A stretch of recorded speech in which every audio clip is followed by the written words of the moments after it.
আছে এই দেশের জন্য, এই দেশের মানুষের জন্য সেই পরিকল্পনা তিনি বলবেন। এদেশের লক্ষ কোটি বেকারের জন্য বেকার ভাতা প্রদান করবেন নির্দিষ্ট সময়ের জন্য। তিনি কৃষকের জন্য কৃষক কার্ড, সবার জন্য স্বাস্থ্য কার্ড এবং গরিব দরিদ্র পরিবারের জন্য ফ্যামিলি কার্ড প্রবর্তন করবেন।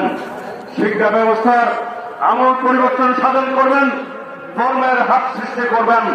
এইভাবে মেধা নির্ভর, প্রযুক্তি নির্ভর বর্তমান বিশ্বের সাথে তাল মিলিয়ে যাতে আমরা জনশক্তি সৃষ্টি করতে পারি সেরকম একটি আগামীর বাংলাদেশ সৃজন করবেন।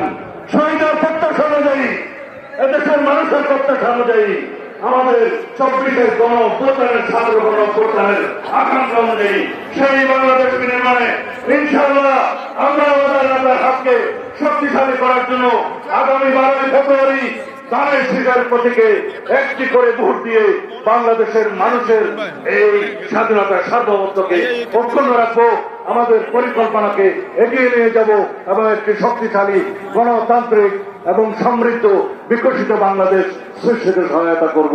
খোদা হাফেজ। বাংলাদেশ জিন্দাবাদ। বাংলাদেশ জাতীয়তাবাদী দল।